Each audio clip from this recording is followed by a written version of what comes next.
My country harkens for me. Why should I waste my time here in the Security Council? You can take your Security Council. Here you are. I'm going.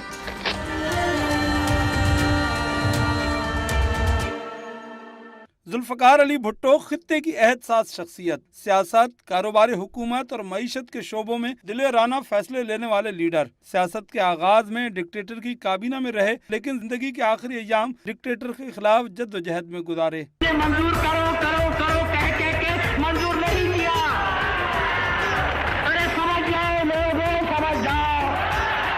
Zulfiqar Ali Bhutto ने ताकत का सरचश्मा आवाम को करार देकर पाकिस्तान में अवामी सियासत की बुनियाद रखी। अहदे जुल्फ़कार अली भुट्टो ही में स्टील मिल, एटमी कुव्वत और मुत्तफिक आइन पाकिस्तान को मिला। इस्लामी दुनिया की कदावर शख्सियत जुल्फ़कार अली भुट्टो कमजोर केस और कमजोर ट्रायल के नतीजे में तख्ते दार पर लटकाए गए। जियाले तो 45 साल से इसको अदालती कत्ल कह ही रहे थे। अब मुल्क की सबसे बड़ी अदालत ने भी बता दिया कि मुंतखब वज़ीर आज़म जुल्फ़कार अली भुट्टो को फेयर ट्रायल नहीं मिला। एक डिक्टेटर था, माशाल्लाह जो है वो था, और जो जजेस इसमें हिस्सा थे वो सारे के सारे अपनी सर्विस को तूल देने के लिए, चीफ जस्टिस बनने के लिए, अपनी नौकरी बचाने के लिए उन्होंने इतना बड़ा जुर्म उसका इर्तिकाब किया, जिसको आज उसी बिल्डिंग में उसके ऊपर जो मोहर जो है वो सब्त की गई है। पीपल्स पार्टी ने रवां बरस कायदे अवाम जुल्फ़कार अली भुट्टो की बरसी के मौके पर बड़ी खुदाबख्श में रिवायती जलसा 14 अप्रैल को मुनक्किद करने का फैसला किया है। पीपल्स पार्टी का मुतालबा है कि सदारती रेफरेंस पर राय के बाद हुकूमत सरकारी सतह पर जुल्फ़कार अली भुट्टो को शहीद करार दे।